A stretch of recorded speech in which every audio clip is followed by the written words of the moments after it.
स्वागत है। सब्सक्राइब करें वीडियो देखने के लिए। आपका हमारे आध्यात्मिक चैनल पर हार्दिक स्वागत। कुंडलिनी जागरण से सिद्धियां कैसे प्राप्त होती है, इसका विधिवत वर्णन। भगवान कृष्ण थे, महायोगीश्वर थे, योग विद्या के प्रखाण प्रवर्तक थे। तो उनके भक्त थे जिनका नाम था उद्धव। भगवान कृष्ण ने उद्धव को कहा, रे उद्धव, जो मन को 11 प्रकार की इंद्रियां है और मन उसमें जोड़ते हैं तब 10 प्रकार की इंद्रियां, 5 कर्मेंद्रियां, 5 इंद्रियां, और मन को उसमें जोड़ देते हैं तो 11 हो जाते। और जो मन को और ये इंद्रियों को वश में कर लेता है और जो मुझे धारण कर लेता है, उनके धारण का मतलब क्या कि कुंडली जो साधना कर लेता कुंडलिनी की, किसकी?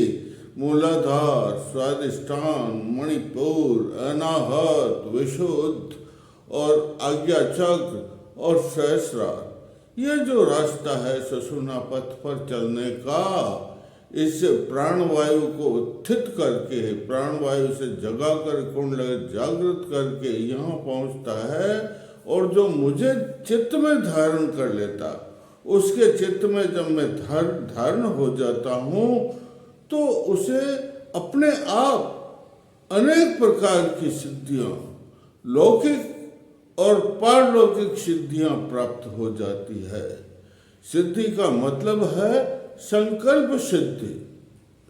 संकल्प से ही माया ने इस सृष्टि की रचना की है। अंतर चेतना का विकास, कुंडली जागरण का मतलब अंतर चेतना, अंतर में जो चेतना है, चेतना शक्ति है, महामाया है, उसका विकास करना। तो उससे जो उसको विकास करने से जो लौकिक और पारलौकिक सिद्धियां प्राप्त होती है वो अपना आप हो जाती।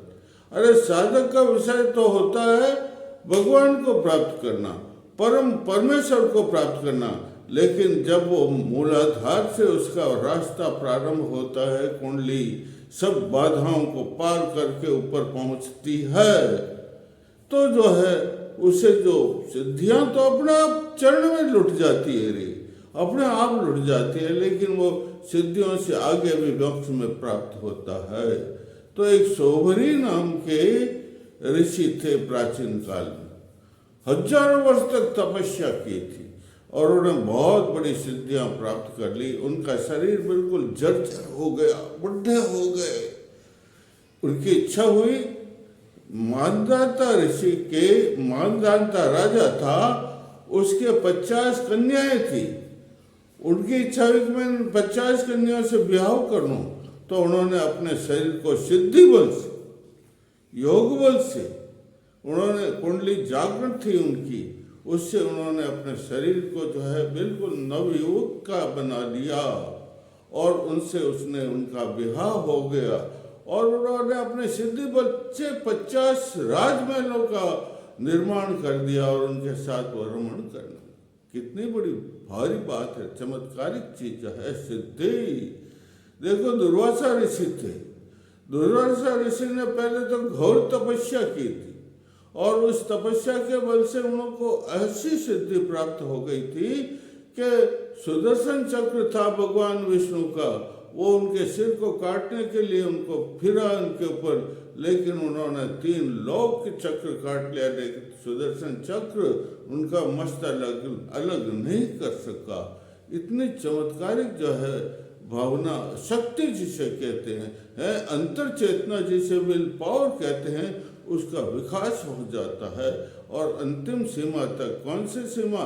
ये जो है शरीर में चेतन, अचेतन और अति चेतन भूमि, वहां पर पहुंच जाता है मन सूक्ष्म, प्राण के घोड़े पर बैठ करके, और सूक्ष्म मन, सूक्ष्म से सूक्ष्म मन जो है इंद्रियों की सीमा को पार करके, और वह अति चेतन भूमि में जहाँ परमेश्वर विराजित है वहाँ पहुँच जाता, तो सिद्धियाँ तो अपने आप स्वतः प्राप्त हो जाती।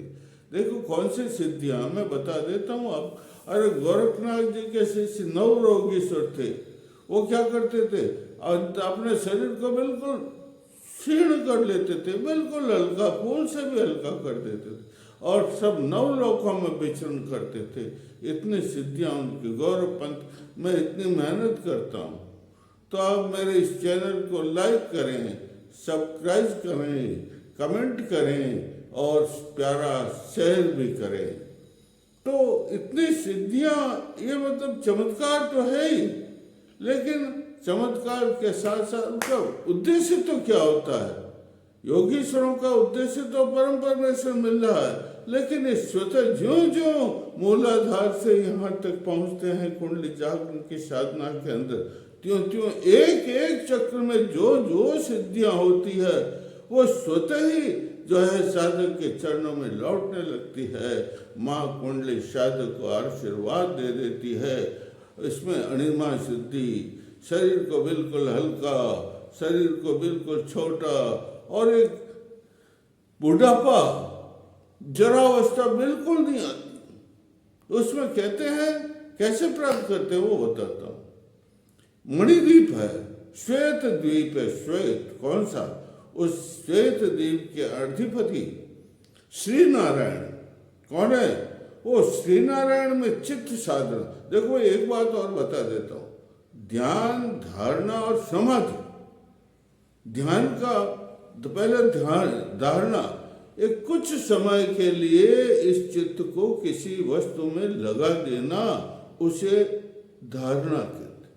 लेकिन ज्यादा समय के लिए चित्त को उस वस्तु में लगा देना ध्यान कहते हैं। जैसे तेल होता है, तेल की धारा लगातार चलती है उसे, लेकिन बिल्कुल बाहरी विषय बिल्कुल कुछ दिखाई देते, और केवल ध्येय का मतलब केवल लक्ष्य, वो उस पर जो है ध्यान करे, ध्यानस्थ होकर, जिसे असंप्रज्ञात समाधि कहते हैं, जिसे निर्विकल्प समाधि कहते हैं, जिसे निर्बीज समाधि कहते हैं, वो जो है प्राप्त कर लेता है साधक तो सारी सिद्धियां प्राप्त। अब एक दूर श्रवण सिद्धि, दूर श्रवण का सिद्धि तन्मात्रा जो है, शब्द तन्मात्रा।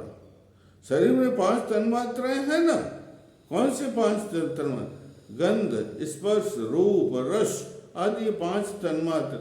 उनमें से जो है ये एक तन्मात्रा, शब्द तन्मात्रा में जो ध्यान करता है, ओम शब्दाख्य नमः, ओम शब्दाख्य नमः, और आकाश में अंतर्दृष्टि को बंद कर लिया, बाहरी दृष्टि को, और अंतर्दृष्टि के अंदर, चित्त के अंदर जो है आकाश को ध्यान करता